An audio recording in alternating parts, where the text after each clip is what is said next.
예, 안녕하십니까. 캐덴 그래픽 CNG-TV 지식교육방송의 조영식의 강의마당. 오늘은 강의보다는 디지털 담론으로 시작을 해보겠습니다. 디지털 담론의 제목은 디지털 트랜스포메이션 어떻게 할 것인가. 뭐 어떻게 할 것인가 라기보다는 우리가 한번 디지털 담론, 이 담론이라는 거가 결론이 없는 거예요. 네.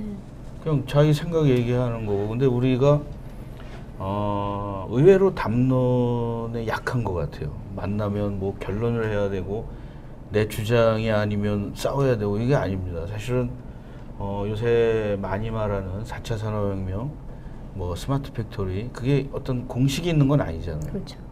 그래서 우리가 서로 많은 얘기를 해서 자기 분야에 더 발전시키면 되는 거지 않습니까? 그래서 오늘 두 분 굉장히 요새 잘 나가고 있는 두 분을 갖다가 모셔봤습니다.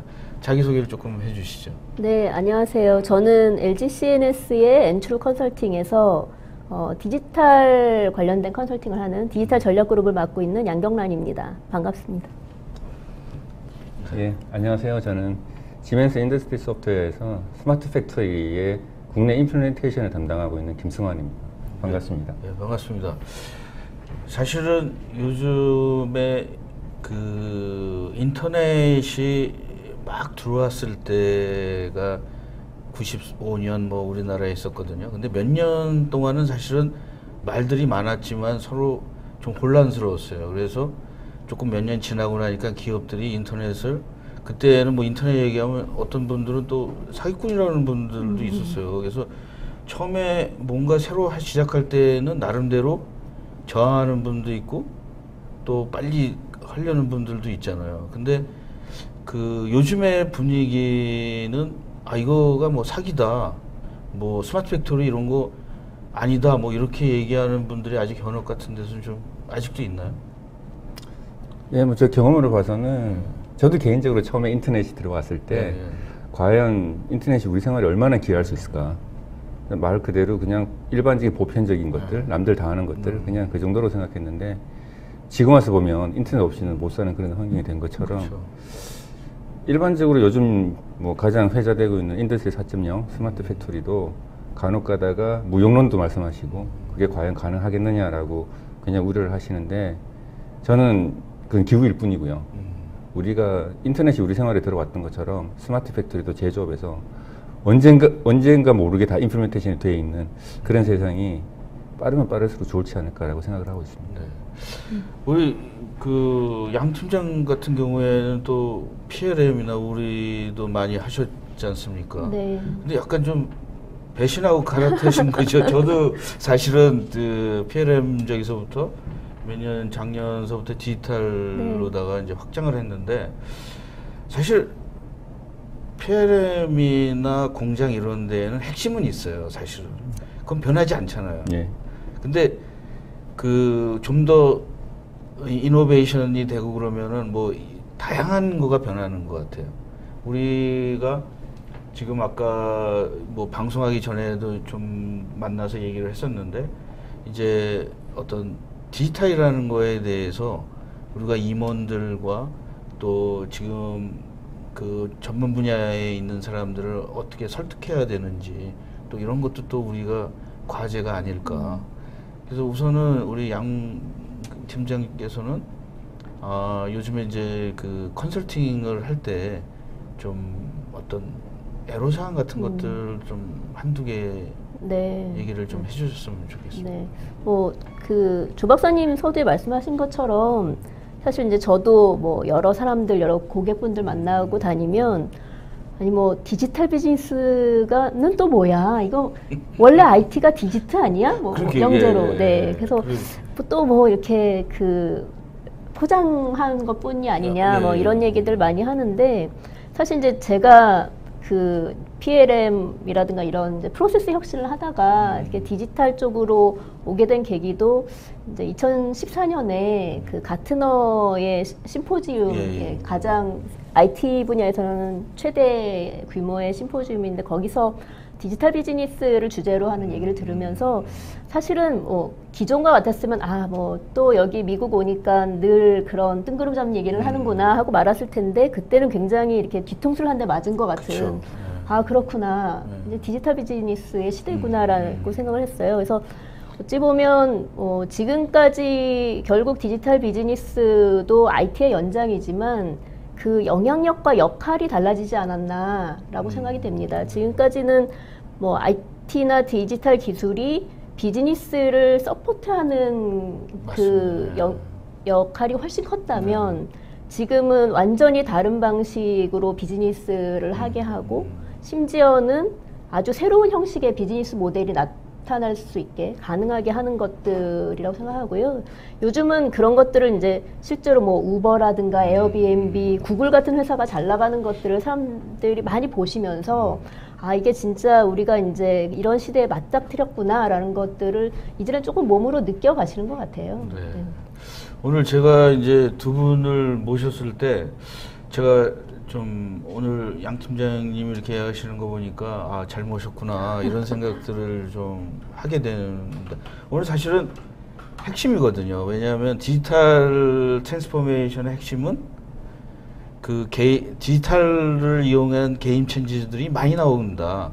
그 전에도 나왔지만 이건 또 그 전에 게임과는 좀 다른 부류의 게임 체인지들이 많이 나온다. 근데 이제 또 여기 오신 분들 중에 관심 있는 분들은 그러면은 우리 사회에서 굉장히 많은 부분을 차지하고 있는 거가 제조업인데 또 제조업의 게임 체인저는 도대체 누구냐. 또 요새 모든 사람이 한마디씩 하는 스마트 팩토리에 대해서 우리는 어떻게 준비해야 되냐. 그걸 좀 스마트 팩토리 비즈니스를 좀 하고 다니시는 우리 김 이사님께서는 현업에서 또 어떤 그 느낌을 가지고 있으십니까? 현업에 있는 분들은. 뭐 스마트 팩토리라는 용어 자체가 굉장히 이제 그 패러다임을 바꿀 수 있는 워낙 큰 거기 때문에 솔직히 탑다운으로 내려오는 경우가 상당히 많아요.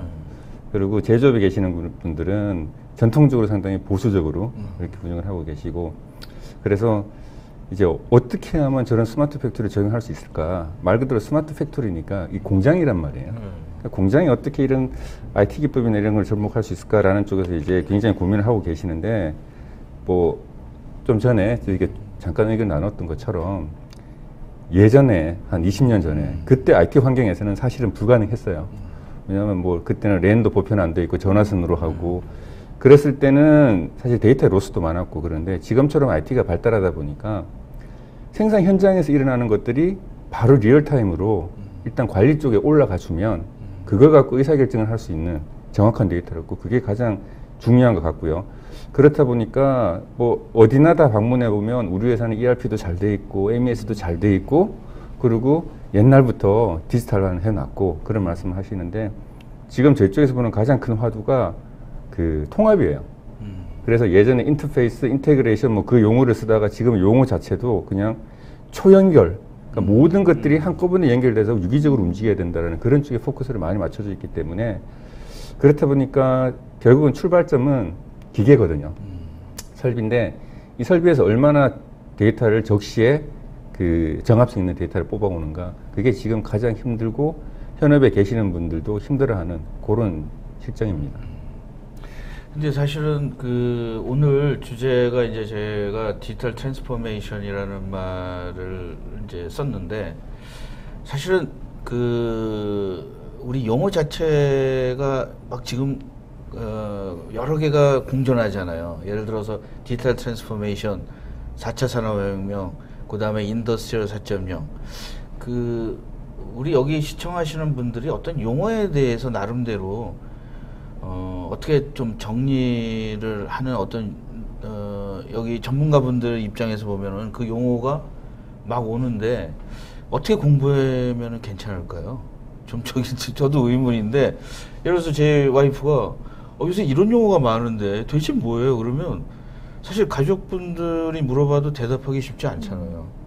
장하게 얘기하자니 좀 그렇고 또 간단하게 얘기하자니 좀 껄끄럽고 그래서 이렇게 견업에 있는 분들이랑 만나면 그 용어에 대해서 어떤 어려움은 없습니까? 물론 그 혼란이 굉장히 많은 것 같고요. 네. 뭐 저조차도 예를 들면 뭐 4차 산업혁명과 디지털 트랜스포메이션은 같은 겁니까? 다른 겁니까? 네. 사실 혼란스럽기도 한데 그냥 좀 다소 주관적으로 제가 좀 정리를 해보자면 결국은 어떤 그 모멘텀이나 사실은 의미하는 메시지들은 같은 것 같고요. 맥락은 일맥상통하는데 4차 산업혁명이라는 거는 어떻게 보면 좀 더 거시적으로 경제적으로 지금 큰 변화가 어떻게 일어나느냐 관점에서 얘기를 하는 것 같고요. 근데 예를 들면 뭐 특정 기업 입장에서 자 우리는 이제 4차 산업혁명을 하자라고 말하지는 않지 않습니까? 그래서 기업 입장에서는 우리가 지금까지의 어떤 비즈니스 오퍼레이션이나 비즈니스 모델 같은 거를 이제는 디지털 방식으로 트랜스포메이션을 하자. 그래서 기업에 있어서의 화두는 이제 디지털 트랜스포메이션이라고 정의를 하고 각 기업별로 그 내가 디지털 트랜스포메이션으로 가야 되는 모습, 방향은 무엇인가 이렇게 좀 방향을 잡고 나가면 되지 않을까라는 생각을 좀 합니다. 좋은 얘기십니다.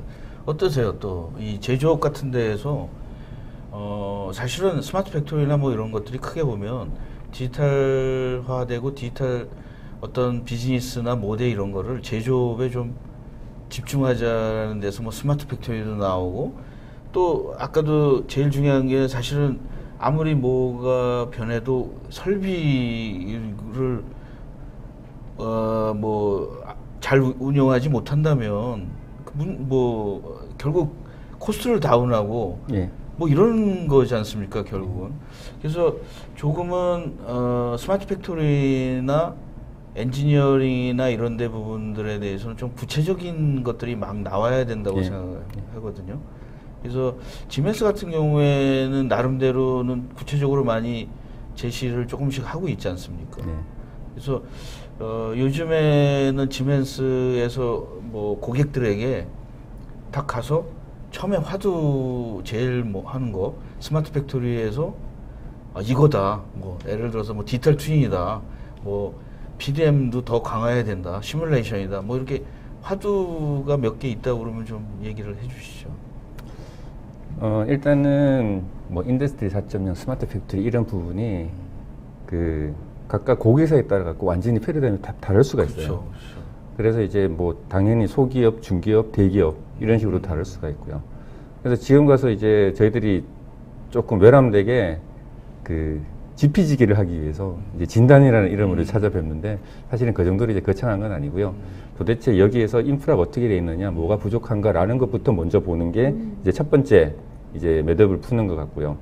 그렇다 보니까 의외로 뭐 우리 회사 ERP 잘 돼 있어요. MES 잘 돼 있어요 하더라도 그 ERP 데이터가 현장까지 MES를 타고 내려가는 경우가 사실 참 드물고요. 그리고 말은 MES 완벽하게 돼 있다 그러는데 이게 POP, 포인트 오브 프로덕션 그 정도 수준에서 조금 좀 어드밴스 되는 그런 수준도 상당히 많고요.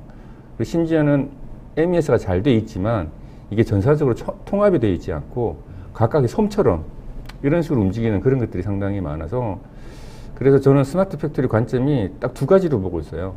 죄송합니다. 세 가지로 보고 있는데 첫 번째는 현장의 데이터를 얼마나 메저링을 잘할 건가, 대책을 잘할 건가, 그 부분이 하나 있고요. 그리고 이런 데이터를 통합적으로 IT 시스템의 인프라를 통해서 어떻게 모을 건가라는 거고, 세 번째 그렇게 데이터를 모았으면 시뮬레이션 기법도 좋고, 뭐 AI도 좋고 좋은데 이걸 어떻게 그 판단을 해서 분석을 해서 어떤 리액션을 내려보낼 건가라는 그런 세 가지가 이제 가장 크다 보니까 어떤 부분에서는 독립적으로 되어 있는 MES 시스템을 통합해야 되는 그런 경우도 있고 어떤 부분에서는 POP를 좀 더 이제 MES까지는 안 되더라도 스카다 레벨까지 높여야 되는 그런 경우도 있고 굉장히 많습니다. 그래서 오늘 제목처럼 디지털 트랜스포메이션인데 예, CPS, 사이버 피지컬 시스템 보시면 뭐 도대체 그게 뭐냐? 근데 옛날부터 3D CAD 하셨고 그리고 지금은 시뮬레이션 다 하고 계시고 그래서 사이버도 있고요. 당연히 생산 라인, 피지컬도 존재를 하는데 맨 마지막 세 번째 단어 시스템이라는 게 가장 중요한 것 같습니다. 이 두 개를 얼마나 유기적으로 엮을 건가. 그런데 이제 요즘 우리들이 디지털을 강조하는 게 뭐냐면 그런 현업에서 올라온 데이터를 담을 그릇이 필요한데 그 담을 그릇을 이제 제가 볼 때는 디지털화해서 제대로 된 그릇을 담자라고 저는 그렇게 보고 있습니다. 사실 저는 좀 오늘 디지털 트랜스포메이션을 두 분의 전문가도 있지만 좀 다른 분야로다 저는 생각을 해봤어요. 왜냐하면 좀 일반적인 거 스타트업 하는 분들도 있고, 왜냐하면 사실은 스마트 팩토리를 한마디로 아까 말씀하신 것처럼 뭐 자세히 들어가면은 그 인더스트리얼보다 다 다르고, 그다음에 기업의 그 환경도 다르고 오너의 뭐 취향도 다르기 때문에 한마디로 얘기하기는 굉장히 어려운 거예요. PLM도 마찬가지였고. 근데 이제 저는 디지털 트랜스포메이션을 할 때 몇 년 전에 그 한 미국의 그 오라클에 있는 임원이 이런 얘기를 했어요. 디지털 제너레이션이라는 거가 있다. 근데 그 전에 제너레이션은 나이의 차이에 의해 가지고 뭐 몇 년도생 이후 뭐 X세대, Y세대. 근데 그 인류 최초로 디지털 세대는 나이에 관계없이 디지털 지식이나 디지털을 얼마만큼 잘 생활하고 그 얼마만큼 응용하냐에 따라서 제너레이션이 나눠진다. 그래서 요즘에 스마트폰을 만지고 태어난 세대들은 네이티브, 디지털 네이티브. 그 다음에 이제 그런 세대에 안 태어났지만 나름대로 디지털 되게 열심히 하려는 사람은 이민자, 디지털 이민자. 네. 사실 우리도 어렸을 때는 디지털 뭐 스마트폰을 만지고 자라는 세대는 아니잖아요. 근데 그전에는 나이에 따라서 막 돼 있는데 이제는 디지털로다가 해서 뭐 미래에는 그 스마트 공장에서 쉴이나 뭐 이런 걸 가지고 명령을 내릴 수도 있는 거고. 그래서 스마트 팩토리나 이런 것도 사실은 제가 생각할 때는 스마트폰이라는 거가 우리 인류 사상 나름대로는 굉장히 영향을 많이 미친 것 같아요. 그 전에 뭐 컴퓨터폰도 있고 PDA폰도 있었는데 스마트폰은 좀 이상한 브리드가 된 것 같아요. 그 제가 재밌는 영상을 하나 봤었는데요. 그 뭐냐면 굉장히 어린 아기인데 이제 패드를 가지고 노는 거예요. 너무 자연스럽게 쓱쓱 넘기고 터치하고. 근데 이 아이한테 패드를 뺏고 그 종이로 된 잡지를 줬더니 아이가 그 잡지를 꾹꾹 눌러보고 쓱 문질러도 아무 이제 변화가 없으니까 내 손가락이 잘못됐나 하면서 자기 다리를 눌러봅니다. 그리고 다시 한번 이제 잡지를 해놓고 안 되니까 이렇게 에이 하고 내팽개치는 그런 디지털 네이티브 세대죠. 그래서 어찌 보면 그 박사님 말씀대로 그 사람들이 이제 삶의 방식 자체가 디지털에 굉장히 익숙해져 있고, 그렇게 보면은 우리 기업 안에 있는 우리 그 직원들, 그러니까 기업 안에서의 일하는 사람들의 일하는 방식도 지금까지 우리가 이제 프로세스로 정의한 거랑은 다르게 충분히 디지털 네이티브처럼 변화할 수 있다라는 거거든요. 그래서 예를 들면 뭐 진짜 고도화된 스마트 팩토리에서는 사람이 충분히 로봇하고 불편함이 없이 협업을 하면서 그것들이 이루어지고, 로봇이 던져주는 또는 AI가 던져주는 정보를 바로 흡수해서 같이 의사결정을 할 수 있지도 않을까. 그런 변화가 일어나고 있다라는 게 지금 디지털 트랜스포메이션의 또 한 꼭지인 것 같아요. 그래서 사실은 우리 IT 전문가, 저는 IT 전문 후배들한테 굉장히 조심하라고 얘기를 많이 합니다. 왜냐하면 그 전에 내가 알고 있는 거와 차이를 자꾸 만들어야지. 왜냐하면 처음에 제가 이제 그 스마트폰을 처음에 딱 사가지고 제가 그 삼성전자에 딱 들어갔는데 후배들이 이게 이거 뭐 우리도 만들 수 있어요. 처음에 나온 게 이게 뭐예요? 막 이런 얘기를 하더라고요. 그래서 우리도 뭐 PDA폰이 있습니다. 뭐 이런 얘기를 하는데 사실은 좀 다르잖아요. 그래서 그때 제가 한 얘기가 스마트폰이랑 그 컴퓨터폰이랑 차이가 뭐냐면 PDA폰 박스를 열어보면은 스마트폰은 매뉴얼이 없어요. 근데 저도 이제 PDA폰을 올해 뭐 얼리 어댑터라고 그래가지고 많이 샀는데 그 전에 스마트폰은 뚜껑을 열으면 매뉴얼이 두 권이 있다는 게 나왔어요. 하드웨어 매뉴얼이랑 소프트웨어 매뉴얼.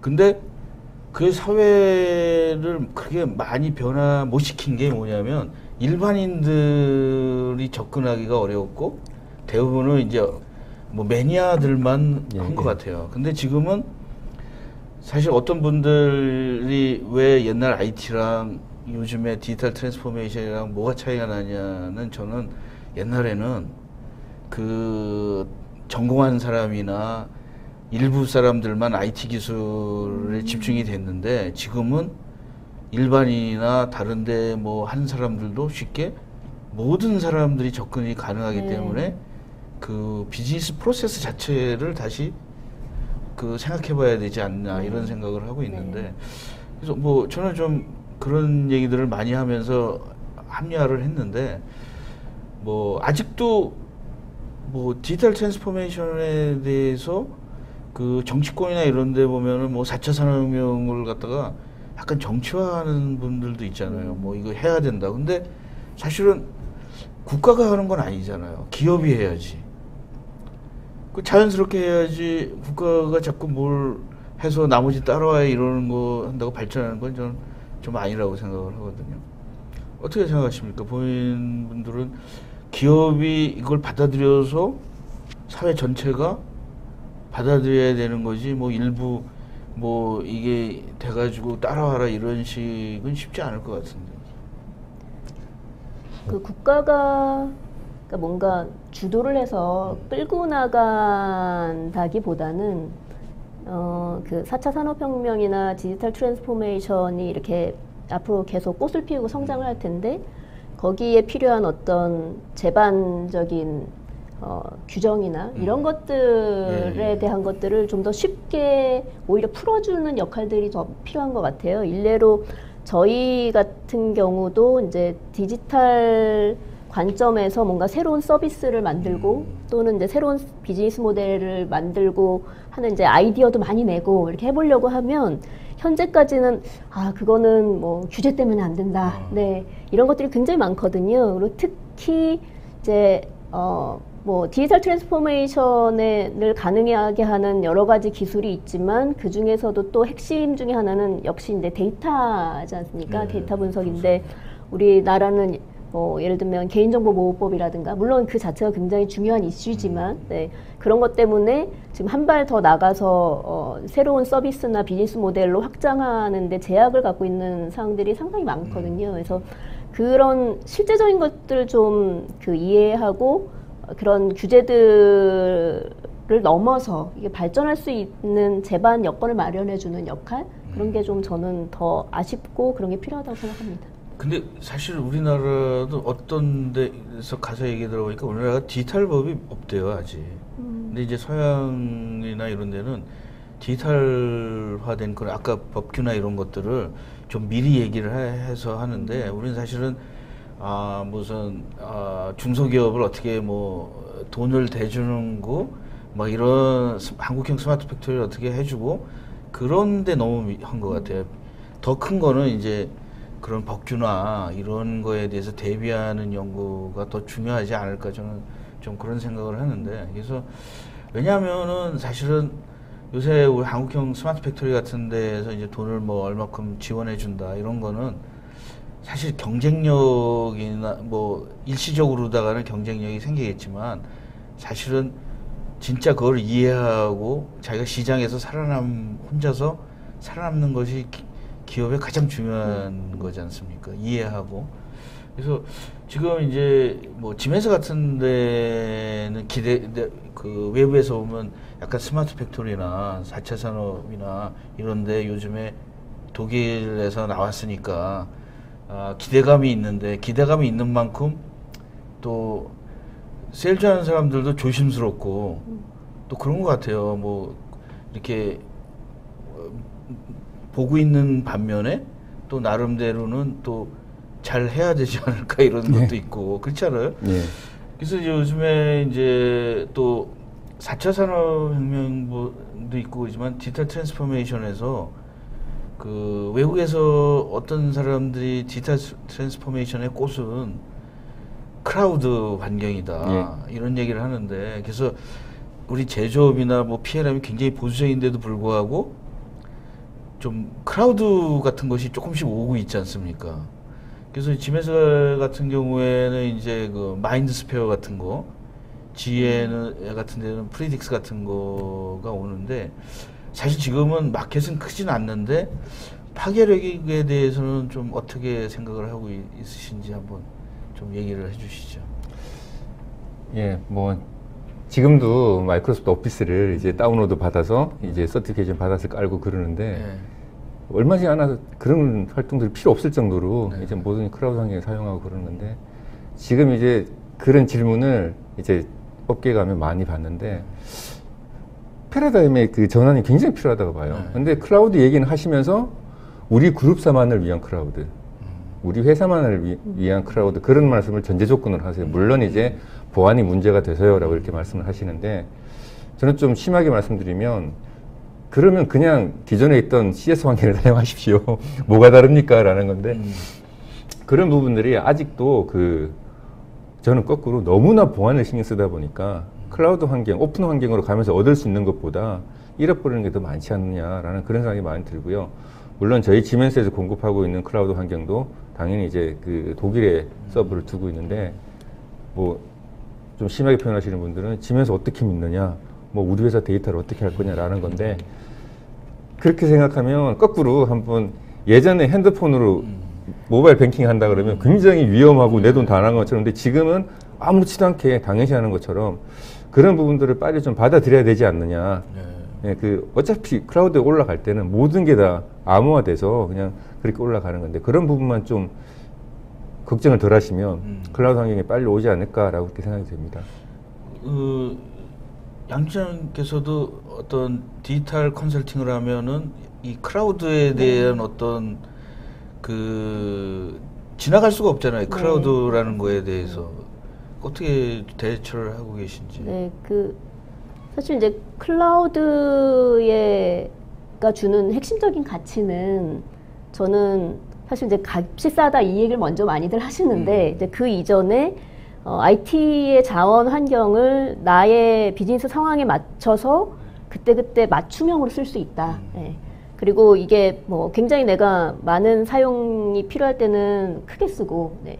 또 때에 따라서 이게 뭐 생각보다 작아지면 작게 하고 그런 게 가장 큰 가치라고 생각하고요. 그것을 이제 지금 기업들이 자체 투자하는 것보다는 훨씬 이제 비용 절감 효과도 있다라고 그런 게 이제 클라우드라고 생각을 하는데 그 당연히 앞으로 그 스마트 팩토리 얘기하시면서도 말씀하신 것처럼 앞으로 그 우리가 기존의 기업에서 발생하던 트랜잭션 형태의 데이터뿐만 아니라 각종 뭐 기기나 센서 그리고 뭐 사람들이 모바일 간에 왔다 갔다 하는 이런 데이터들을 가지고 뭔가를 계속 해내려면 데이터가 폭발적으로 증가하는 세상은 앞으로 막을 수가 없을 거거든요. 그렇기 때문에 좀 크게 보자면 앞으로의 IT 인프라 전체는 결국 어떤 형식으로든 클라우드로 전환이 될 거다. 우리의 그 IT 인프라의 큰 대세는 클라우드라고 생각을 합니다. 근데 다만 이제 그것들로 그 역시도 디지털 트랜스포메이션으로 가는 과정에서 우리 기업에 맞게 우리 기업은 그러면 얼마나 되는 것들을 요즘은 이제 퍼블릭 클라우드 서비스들이 있는데 그런 것들을 사용하고 또는 얼마만큼은 그럼에도 불구하고 우리 회사 내에 뭐 어떤 프라이빗 클라우드 형태로 사용하고 또 어떤 것들은 예를 들면 아직까지는 우리가 상상하건대 뭐 ERP나 MES는 과연 빨리 클라우드로 갈 수 있을까 이런 의구심을 가지고 있으니까 그런 것들은 당분간은 온프라미스로 기업 내에서 유지하고 이런 트랜스포메이션 전략들이 필요한 시점인 것 같아요. 제가 또 좀 이제 굉장히 깊이가 많이 들어갔습니다. 이제 근데 이제 후반에는 조금 담론이니까 뭐 굉장히 좋은 깊이 있는 정보를 많이 주셨어요, 두 분이. 근데 이제 그 요즘에 그 IoT라는 거가 있지 않습니까? 근데 이게 몇 년 전부터 얘기했는데 의외로 IoT에 대해서 돈 많이 벌었다는 사람은 없는 것 같아요. 왜냐하면 IoT라는 거가 그냥 우리에게 오는 거지 공기처럼. 이게 뭐 IoT로다가 뭐 특별하게 돈을 번다든가 뭐 이런 건 아닌 것 같아요. 모든 가전제품이 IoT화 할 수도 있는 거지 않습니까? 그래서 갑자기 뭐 IoT 요새 보면은 IoT 많이 얘기해가지고 IoT로다가 뭐 갑자기 독해방맹이처럼도 나오는데 의외로 IoT에 대해서 실망하는 분도 있는 것 같아요. 왜냐하면 IoT가 굉장히 많은 돈을 벌 수 있게 해주고 뭐 세상을 변화시킨다고 그러는데 너무 많은 이 세상의 모든 사물이 다 IoT화할 수도 저는 있다고 생각하거든요. 그래서 약간 이거는 소문난 잔치가 의외로 먹을 게 있지 않을까. 모든 기계도 IoT화할 수도 있는 거고.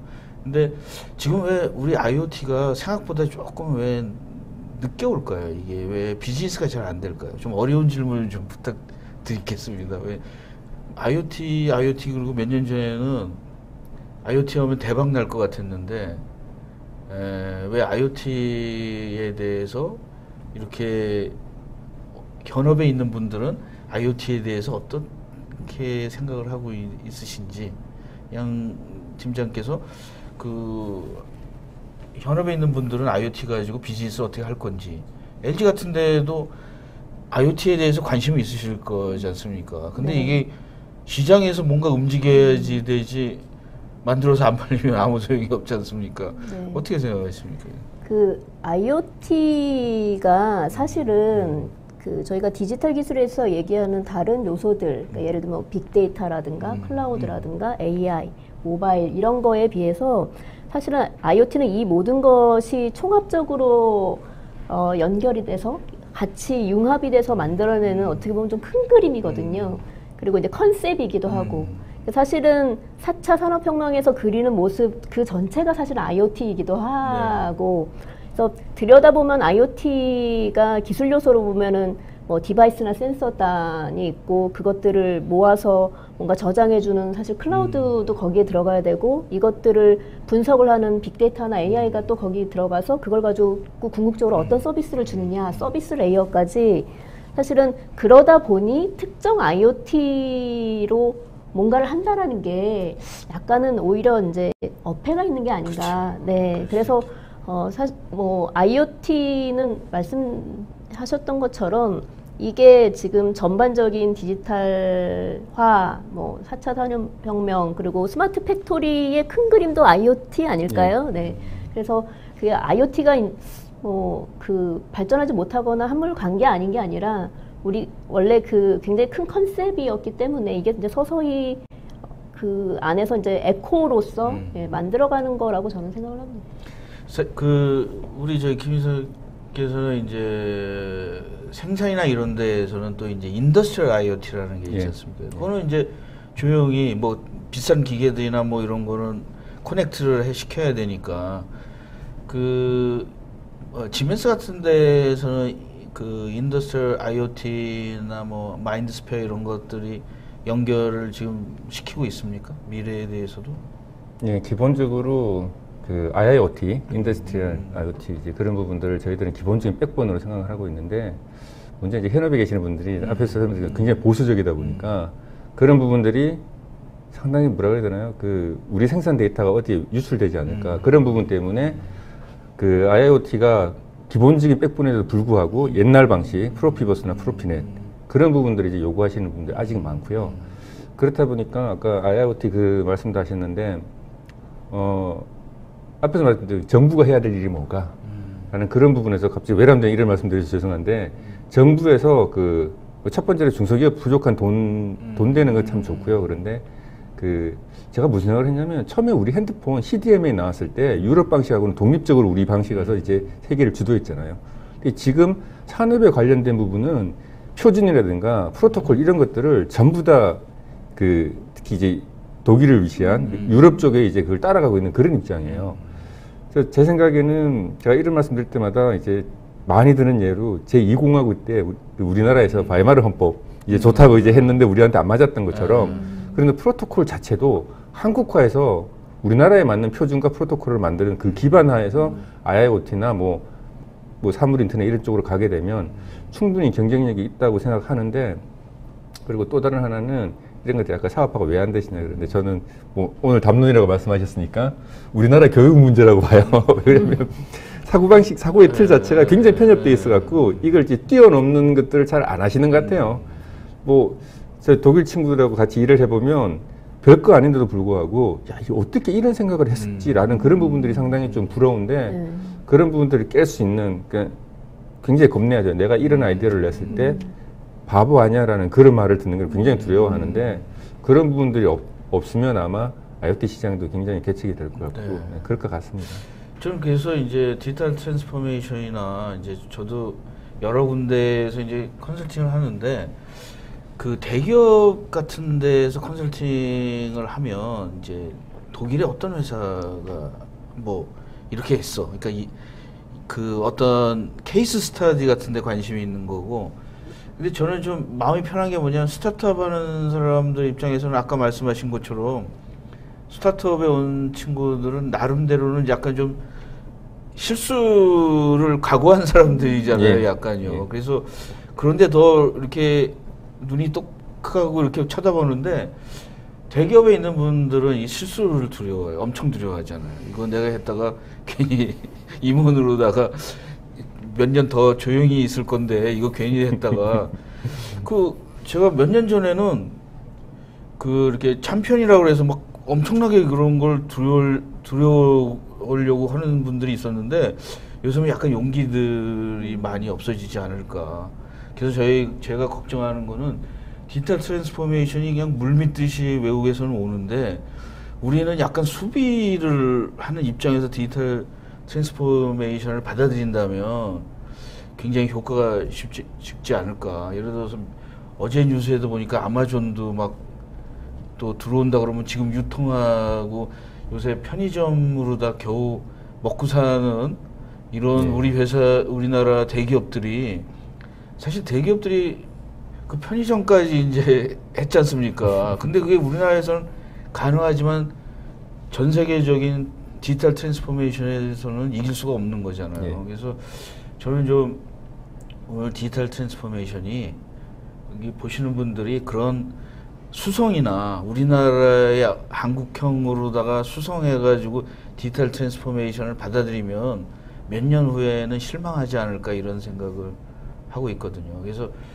그리고 또 하나는 우리 IT 하는 분들, 세일즈 하는 분들도 요새 굉장히 위기예요. 어떻게 보면. 왜냐하면 소프트웨어가 클라우드나 라이센스 이런 정책들이 엄청나게 변하지 않습니까? 그래서 옛날에는 뭐 한 20년 전에는 솔루션 하나 팔면은 굉장히 편하게 살았는데 지금은 뭐 클라우드로 연결된다 그러면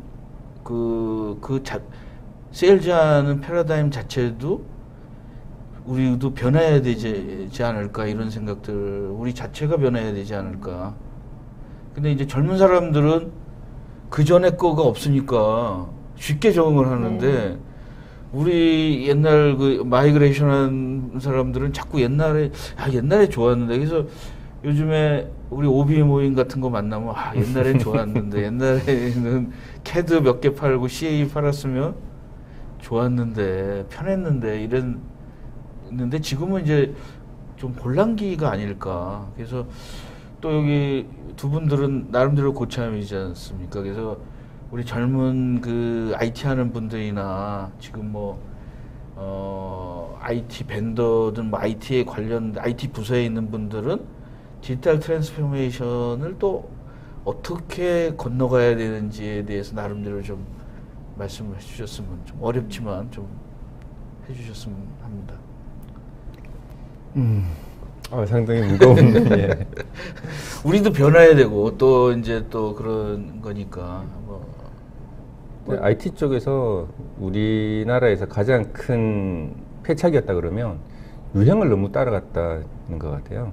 그러니까 예를 들면 예전에 이제 뭐 정치적으로 보면 뭐 IT 융성화 하겠다고 그랬는데 그냥 일반적인 뭐 그 CAD 가르치는 학원들 이제 그런 쪽으로 너무 좀 엉뚱한 쪽으로 가지 않았나라는 건데, 그 제가 보는 관점에서 제 쪽에서 보면 그 디지털라이제이션 중에서 가장 하기 힘든 부분이 로직이거든요.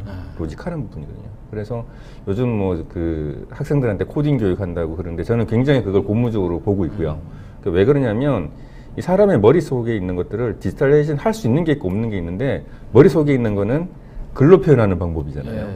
근데 IT 쪽에서는 글로 표현하는 방법이 저는 코딩이라고 보고 코딩이죠. 있거든요. 예, 그래서 그런 부분들이 좀 제대로 되면 되지 않겠느냐라는 거고 요즘 우리나라 IT 젊은 친구분들이 문제가 있다라고 보는 거는 어디서 뭐가 잘 된다 그러면 그쪽으로 몰렸다가 그리고 진짜 죄송한 말씀인데 그 학계에 있는 교수님들조차도 뭐가 유행이다 그러면 전부 다 그거 연구하시고 그리고 몇 년 후에는 그냥 또 딴 쪽으로 가시고 그러시는데 가장 기본적인 그 뭐라 해야 되나 전공이라 그래야 되나요?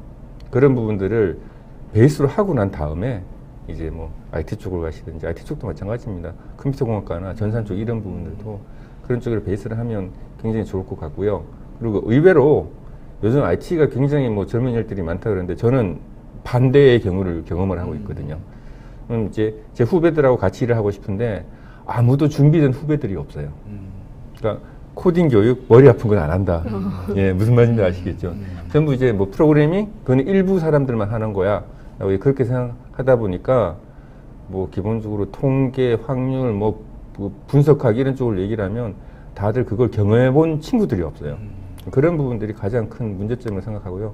지금도 안 늦었으니까 그런 부분들 착실히 준비하면 얼마든지 한 뭐 2, 3년 후에는 어느 정도 레벨이 될 것 같고 그리고 우리 대기업 계시는 분들한테 이제 한 가지 말씀드리면 제가 처음에 직장 생활 했을 때는 우리나라 대기업에서 서로 경쟁하면서 리딩을 했거든요. 우리나라의 사업 전반적인 것들을. 그런데 요즘은 그런 것들이 좀 없는 것 같아서 우리나라 대기업에서 정부도 정부지만 대기업에 좀 리딩을 해줬으면 좋겠다라는 게 제 개인적인 바람입니다. 예.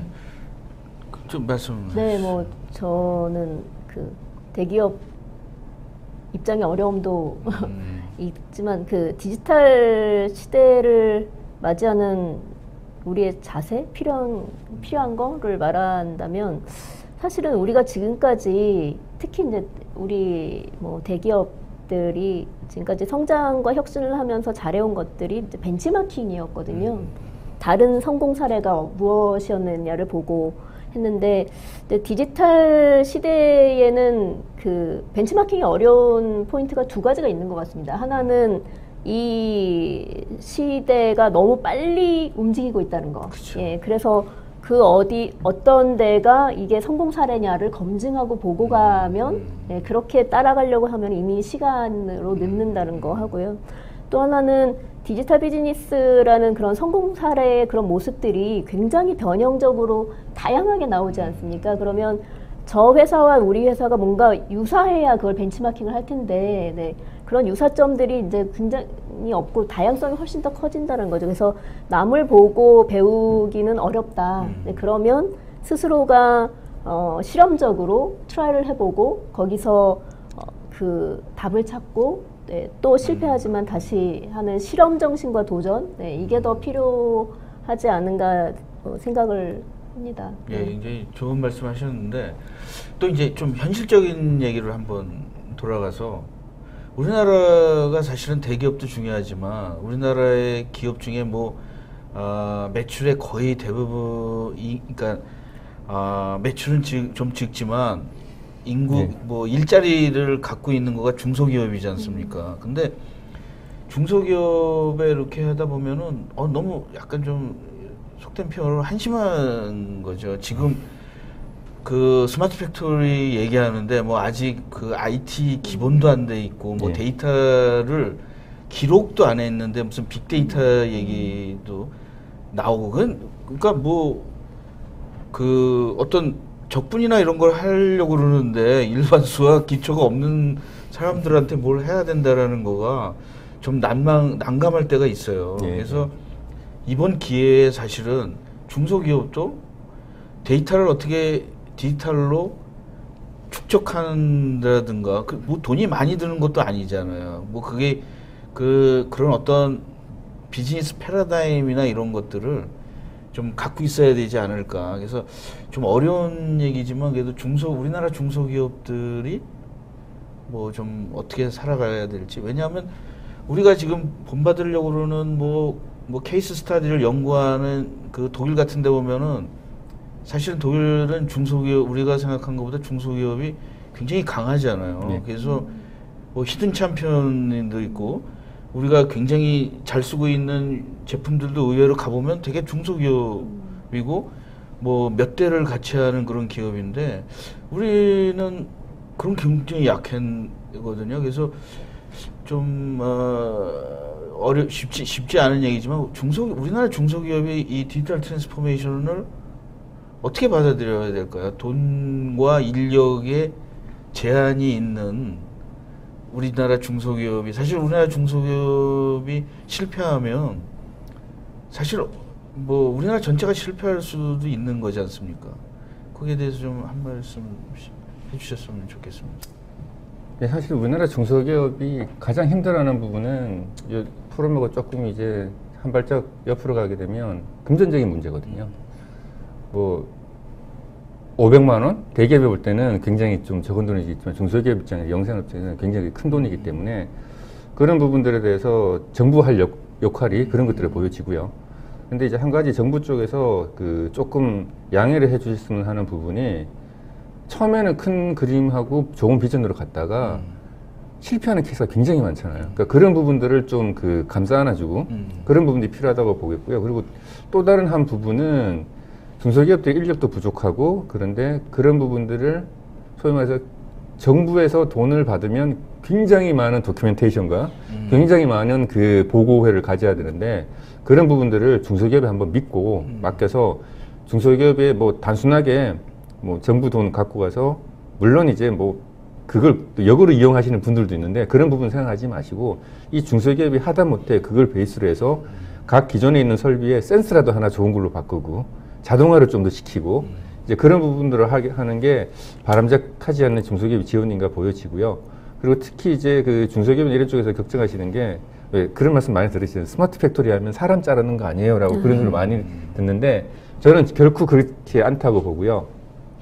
뭐 잘 아시다시피 뭐 스마트 팩토리 그러면 저희 지멘스 아메리카 공장을 굉장히 많이 가시는데 그 공장의 최고 타겟 자동화율이 80%입니다.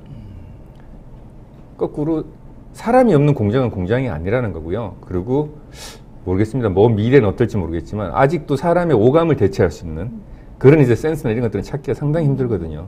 그리고 인공지능이 얼마까지 발전할지는 모르겠지만 아직은 사람의 의사결정이 굉장히 중요한 부분들이 많기 때문에 사람을 자른다? 그런 부분들은 예 당연히 그렇게 어느 부분 들어가야 되는데 그게 어떤 부분이냐면 저는 개인적으로 뭐 TV에 나오는 생활의 달인을 별로 안 좋아하는데 왜 그러냐면 같은 작업을 굉장히 반복하다 보니 그 레벨까지 올라가는데 그런 것들은 로봇에 맡기자는 거죠. 그러니까 단순하게 로딩, 언로딩 반복하는 부분은 자동화를 시키고 사람이 인지 능력이나 오감이 들어가는 부분은 좀 더 사람이 더 능력을 발휘할 수 있도록 하고 그리고 사람으로부터 소위 저희들이 얘기하는 밸류 에디드 된 그런 일을 할 수 있도록 트랜스포메이션 하는 것들이 스마트 팩토리가 아닌가 생각이 들어서 중소기업에 계시는 분들이 혹시라도 내 직장이니까 그런 걱정 안 하셔도 될 것 같고요. 되려 그런 부분들을 유지를 해야 되기 때문에 새로운 일거리가 창출되지 않나라고 저는 보고 있습니다. 그래서 양 부장님은 또 뭐 그 일단은 그 우리나라 전체 어떤 산업 생태계 관점에서 중소기업이 더 좀 강해져야 되고 그들을 위한 어떤 인프라적 지원이나 더 이런 게 더 많아야 된다는 데는 공감을 하고요. 제가 사실은 중소기업의 이런 현장을 사실 잘 몰라서 근데 뭐 그 맞는 말인지 모르겠지만 근데 감히 말씀을 드리면 다행히 요즘 얘기하는 이런 디지털 비즈니스 환경이 중소기업들이 예전에는 우리는 언제 저런 대기업 같은 수준의 IT를 처음부터 차근차근 만들어 가냐라고 생각했는데 지금 오히려 그런 과정을 건너뛰어서 퀀텀 점프가 가능한 시대인 것 같아요. 그래서 아까 우리가 잠깐 말했지만 클라우드 서비스로 중소기업이 쓸 수 있는 우리가 딱 필요한 것만 좀 가볍게 쓸 수 있는 것들이 좀 나오고 있거든요. 그래서 이제 그런 것들을 좀 적용을 할 수 있지 않을까. 그리고 어찌 보면 우리 이제 나라의 클라우드 서비스도 뭐 굉장히 이제 대기업용으로 이렇게 럭셔리한 것만이 아니라 이런 중소기업들이 쓸 수 있는 그런 맞춤형의 것들이 좀 많이 보급되고 하면은 그 데이터 수집이나 그런 중소기업이 경영 의사결정을 하는데 도움이 많이 되지 않을까 생각합니다. 예, 우리 이제 한 10분 정도 남았기 때문에 질문을 몇 개 이제 받아가지고 이제 대답을 하는 걸로 하겠습니다. 질의응답을 하겠는데 여기 이제 그동안 많이 올려주신 분들이 있어요. 근데 이제 우선 이제 뭘 할까 이제 이원규님께서 소규모 기업에서 어떤 부분을 디지털해야 할까 여기에 대해서 한번 좀 얘기를 하는데 이게 사실은 굉장히 절실해요. 사실은 현업에 네. 있는 분들 입장에서는. 근데 저는 나름대로 이런 얘기를 해요. 돈을 많이 들이지 마라. 네. 그리고 정부의 돈이라는 거가 공짜로 생각하지 마라. 몇 가지 얘기 중에. 그리고 그 소규모 기업들은 저도 대기업만 다니다가 이제 나와서 그 주에 있는 사람들 보면 좀 안타깝더라고요, 이게. 왜냐하면 장점도 있어요. 왜냐하면 대기업에 있는 분들은 자기 것만 이렇게 평생에서 부품처럼 살지만 또 중소기업에 있는 분들은 전체를 다 해요, 한 사람이. 그래서 근데 이제 그거를 잘 이용하면 되는데 또 제가 이제 외람된 얘기지만 대기업에 있는 분들은 이제 기획이나 뭐 이런 거에서 좀 시야가 좀 넓게 보는 반면 일은 좀 세분화되게 하고 그렇죠. 이 중소기업이나 이런 분들은 일은 전체적으로 하는데 보는 건 굉장히 좁게 봐요. 이게 근데 그게 이 독일 기업이나 미국 기업 선진국에 보면은 그 밸런스가 잘 돼 있어요. 그래서 저는 공대 아까도 말씀드린 거랑 비슷한데 우리나라 공대 하는 분들 제가 제 전공하는 데 가서 이렇게 좀 얘기도 하면 한국과 교수들 프로그램 하는 사람이 없어요. 그래서 내가 얘기를 해요. 아니 왜 공대 교수가 프로그램 하면 안 되나? 미국 같은 데는 그 제가 처음에 갔을 때 놀란 게 우리 교수분들이 나이 들고 허연 교수님들이 슈퍼컴퓨터 가지고 그 컴퓨팅을 해가지고 오는 걸 보고 되게 놀랐는데 우리는 한 40대 중반만 넘으면 이 노가다 같은 거 안 하죠. 어떻게 뭐 가서 구름 잡는 얘기하고 이러는데 우리도 좀 선진형으로 좀 변해야 되지 않을까. 왜냐하면은 기업에서 진짜 원하는 거를 줄 수 있는 학계 그리고 정부에서도 진짜 그 도큐멘테이션이나 이런 거 없이 진짜 기업이 살아남는 거가 나라의 국력이 되는 것처럼 대해주는 그런 공무원 이런 거가 왔으면 하는 생각이 좀 드는데 우리 중소기업에서 디지털 트랜스포메이션에 해야 될 몇 가지 화두만 좀 말씀을 해주시죠.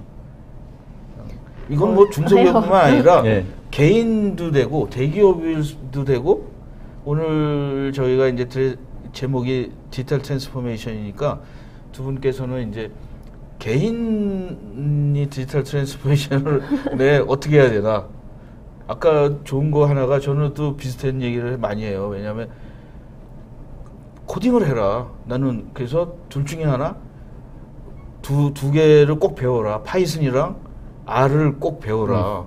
그걸 배우기 전에 빅데이터나 무슨 IoT나 뭐 이런 얘기 하지 마라. 그걸 배운 다음에 느낌을 가지고 그 다음에 얘기하라고 그러는데 잘 안 하거든요, 그게. 그래서 하여튼 뭐 이 연결된 얘기인데 뭐 편하실 대로 중소기업을 할 건지 개인이 할 건지 아니면 대기업을 할 건지 뭐 골라서 한 말씀 좀 해주시죠. 문득 그래서 말씀드릴게요. 네. 첫 번째 이제 중소기업 입장에서 보면 일단 뭐 스마트 팩토리 다 이게 출발점이 사실은 데이터부터 시작을 하는 거거든요. 그래서 중소기업에 가보시면 지금 우리 설비가 운영되고 있는데 운영 차원에서만 자동화가 돼 있지 그 과정에 나오는 히스토리컬 데이터를 사실은 제대로 모으질 못해요. 그래서 일단 데이터가 모아지면 그걸 갖고 뭐 회계 분석을 하든지 뭐 통계 분석을 하든지 가능하기 때문에 중소기업에서 첫 발짝을 뛴다 그러면 사실 데이터 게더링 쪽에 계측 쪽에 저는 굉장히 중요하다고 보고 있고요. 그리고 이제 그 개인적인 거라 그러면 일단 기본적으로 그 전공을 열심히 하시라라고 먼저 말씀을 드리고 싶습니다. 그러니까 왜 그러냐면 지금은 어떤지 모르겠는데 제가 학교 다닐 때만 하더라도 대학교 4학년 되면 두 가지만 공부했었거든요. 영어하고 상식 공부입니다. 대기업에 취직하기 위해서. 그런데 그런 부분들이 거꾸로 우리나라 대기업에서 학교를 인정을 못 해주고 재교육을 시키고 이런 부분들이 많았었는데 얼마 전에 제가 아는 그 후배의 그 자제분이잖아요. 그러니까 전공은 수학을 했고요. 그리고 이제 대학원 가서 이제 그 전산 쪽을 했었어요. 근데 굉장히 막강한 막강하죠. 예, 그런 걸 갖고 있어서 로직화를 할 수 있는 그런 이제 마인드와 그거를 표현할 수 있는 그런 방법을 두 가지를 다 갖고 있기 때문에 물론 뭐 그 여러 가지 당연히 그 화이트 칼라도 좋고 하겠지만 가장 기본적으로 전공을 충실하는 게 좋을 것 같고요. 뭐 이게 질문하신 분 중에 공대생 숫자가 부족하지 않느냐라고 질문하신 분이 계시는데 저는 공대생도 공대생이지만 좀 엉뚱한 소리 들으면 우리나라 미래가 걱정됩니다. 왜냐하면 자연과학을 너무 안 하기 때문에 그래서 자연과학 쪽도 많이 좀 관심을 가졌으면 하는 게 엉뚱한 대답이지만 그런 쪽으로 답변 드리고 싶습니다. 양팀장. 네, 그 박사님 뭐 코딩 해야 된다 이렇게 말씀하셨는데 공감하고요. 사실은 어떻게 보면 아주 기초적인 역량이 필요한데 뭐 특히 중소기업에 이렇게 좀 말씀을 드리자면 물론 잘 알고 계시겠지만 요즘 그 오픈 소스라는 것들이 어떻게 보면 굉장히 저렴한 비용으로 이렇게 그 IT나 뭐 디지털라이제이션을 할 수 있는 중요한 소스, 되게 유용한 소스인 것 같거든요. 예를 들면 저희 아이가 고등학생인데 그런 오픈 소스로 뭐 그냥 커뮤니티에서 배워서 뭘 뚝딱뚝딱 만들기도 하더라고요. 그래서 그런 것들을 좀 배우고 활용하시면 좋을 것 같고, 사실은 이제 뭘 먼저 하면 좋을까는 이제 두 가지 포인트인 것 같습니다. 회사마다 다르겠지만 하나는 우리가 디지털 기술로 고객한테 줄 수 있는 서비스나 제품을 새롭게 할 수 있는 분야가 있고요. 또 하나는 기존의 내부적인 업무 프로세스, 업무를 변화시킬 수 있는데, 업무에 있어서는 당연히 이제 디지털 시대에서 중요한 거는 과거로부터 뭔가 룰을 정하는 게 아니라 지금 당장 어떻게 해야 되는 거야를 보고 즉시적으로 바로 대응하는 그 대응력이 굉장히 필요하잖아요. 그래서 그렇죠. 현장에서 지금 우리 업무가 어떻게 돌아가는지를 그 확인할 수 있는 그런 업무 시스템을 갖추는 거, 이런 것들이 좀 가장 먼저 필요하지 않을까 생각을 합니다. 예, 오늘 뭐 굉장히 괜찮았죠, 담론들. 제가 어려운 질문도 좀 했는데 굉장히 뭐 여기 나오신 분들은 다 또 경험과 이 지식이 있으셔가지고 사실 이 담론이라는 자리가 좀 부르기가 쉽지는 않아요. 왜냐하면 그 질문 같은 것도 이렇게 정형화된 거를 자꾸 원하시니까. 그래서 오늘 디지털 트랜스포메이션이라는 거가 상당히 엄청나지 않습니까? 근데 이거가 우리나라의 국력을 할 때는 이걸 넘어가지 않고는 돌아갈 수 없는 부분인 것 같아요. 디지털 트랜스포메이션이. 그래서 오늘 나와주셔서 감사드리고요. 앞으로 여기 우리 세 사람 모두 다 디지털 트랜스포메이션의 그 퍼트리는 좋은 네. 걸 퍼트려가지고 사실은 대기업뿐만 아니라 뭐 중소기업 개인에게는 다 해당되는 거지 않습니까, 이게. 그래서 오늘 비도 많이 오고 그랬는데 두 분 굉장히 뭐 금각 같은 그 얘기들을 많이 해주셔서 대단히 감사드립니다. 오늘 그 디지털 담론은 여기까지 마치겠습니다. 앞으로 가끔 가다가 이런 디지털 담론을 네. 한번 디지털 그 담론을 한번 시작을 해볼까 합니다. 네, 오늘 방송은 여기까지 마치겠습니다. 시청해 주셔서 감사드립니다.